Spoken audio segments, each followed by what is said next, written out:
Alright guys, very warm welcome to another week ahead video. Now in this week's video our focus will turn to some of the questions we've been getting from the Q&A as to whether the market has been right or wrong in its positioning that we've seen in this past week.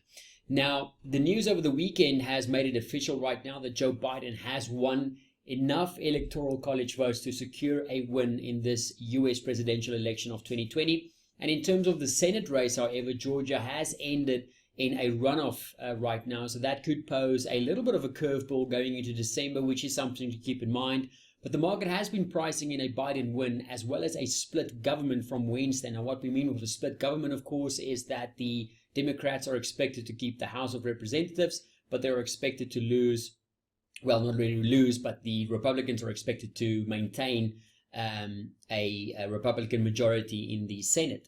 Now the above chart was quite interesting because it shows the sharp difference in price action last week, or this week rather, that we have compared to last week. Last week we had a major run to the downside in risk assets, lots of support seen for the dollar, lots of upside for the VIX, and we've seen a basic complete reversal of the moves we've had the prior week as the market started to price in a Biden victory. Now, like we mentioned last week, both a Biden as well as a Trump victory was expected to be positive for risk assets, but a split government was something that was expected to be more negative in the short term, as it means a smaller chance, of course, of a major, massive incoming fiscal stimulus package. Now, apart from that, President Trump has also made it very loud and clear that he will not take this defeat lightly and has called Biden's victory a fraud and plans, of course, to fight this outcome in the courts. So as per the market's fears going into this week, a split government alongside a contested outcome was expected to be negative for risk assets in the very short term. So if that is the case, why have they rallied so hard alongside a weaker dollar in this past week? Well, some market participants have rightly explained that a contested outcome was really a known risk in the market, if you think about it, which means that the markets were able to discount the possibility fairly quickly. And in terms of a split government, some market participants also explained that a split government might mean a smaller possibility for a stimulus package, but stimulus is still expected in the pipeline, even though they're just smaller. But it also means, more importantly, that Biden's proposed tax hikes and also his proposed stronger regulation on big tech names will face an uphill battle in a Republican-controlled Senate. So these things are, of course, obvious if you look at them in hindsight, but in my honest opinion, in real time on the ground, it wasn't all that obvious from Wednesday. So with a contested election looking like a certainty right now, why did the dollar fall and equities fly? And is the market wrong in putting back reflationary positions? Now, my argument to this is absolutely no. Yes, a contested election is a messy business, and history does suggest that it's bad for equities, but it's not the same as in 2000 rather. And right now, it's a well-known and well-documented risk in the market, which means that the quick discounting shouldn't really be all that surprising in terms of the way that markets position for equities, as well as that downside in the dollar. And the dollar then, well, domestic political issues like a contested election is never a dollar positive. Also, lesser fiscal stimulus means that the Federal Reserve will need to drastically up their game, which once again is dollar negative as well.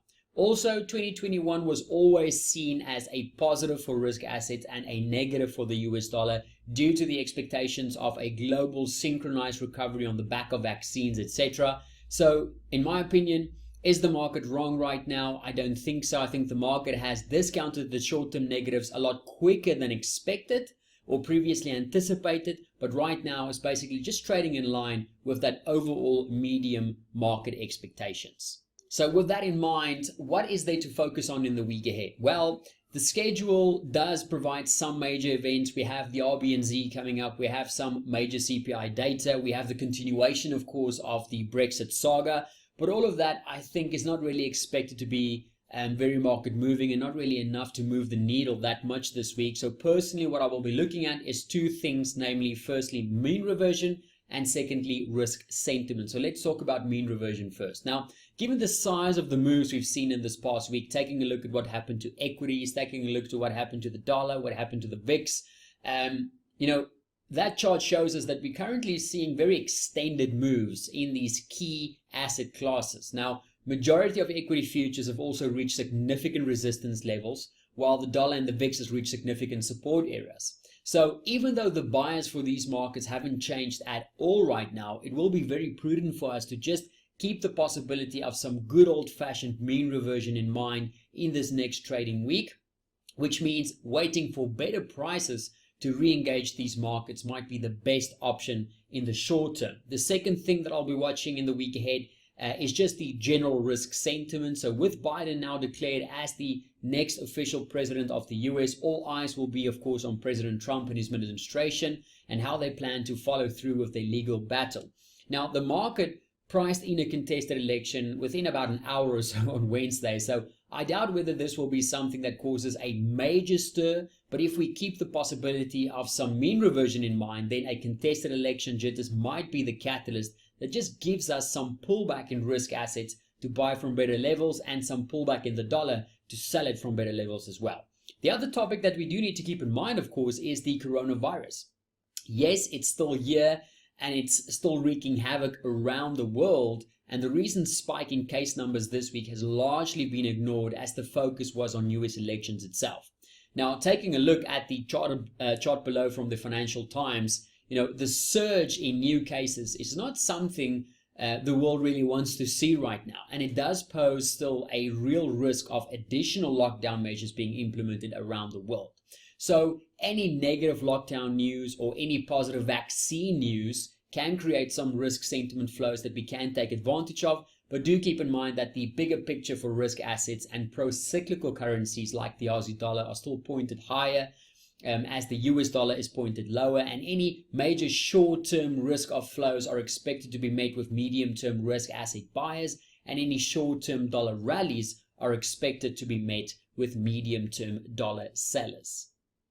So looking at a potential scenario plan for the week ahead, basically what we're doing right now is looking for better prices, guys. The fact that markets has already seen quite a lot of price action in the favor of a Biden victory, it does mean that the odds of mean reversion is definitely increasing right now, which could see some meaningful downside in risk assets and upside in the US dollar. But of course, those things are expected to be bought into and sold into respectively. Also, keep any news about the coronavirus in mind, such as additional negative lockdown measure news or additional positive vaccine news. So looking at 2021, the path of least resistance for risk assets like equities and pro-cyclical currencies like the Aussie dollar are still tilted higher, keeping in mind things like the lower for longer theme that it's expecting major central banks around the world to keep interest rates as low as possible for as long as possible, expectations of further incoming quantitative easing and further incoming fiscal stimulus. All of that means that the path of least resistance for risk assets like equities, like pro-cyclical currencies like the Aussie dollar is tilted higher. And of course, it means that the path of least resistance for the US dollar is tilted lower. So thus, in the week ahead, we will use any significant mean reversion or risk of flows as opportunities to buy back into US equities and the Aussie dollar and sell back into the US dollar at better levels. So possible trade plan and looking towards 2021, really assets that we will look to for better levels to trade from. We have an upside expectation right now for US equities, above EU equities really, due to the lockdown measures being put in place, as well as the growth concerns for Europe compared to its North American counterparts. Also have an upside expectation for emerging market currencies like the Mexican peso, like the Chinese yuan.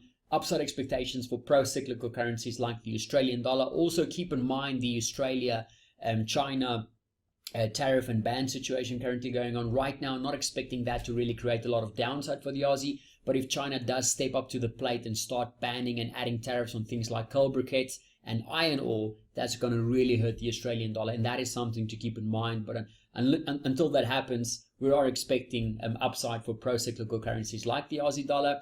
Also expecting upside for hard assets like gold and silver for the same reasons: lower for longer interest rates, incoming quantitative easing, downside in the US dollar, and then of course expectations of downside for the US dollar alongside short-term downside expectations for US bond yields, because in the medium term the outlook for treasuries are still skewed lower if we do see a meaningful global economic recovery going into 2021.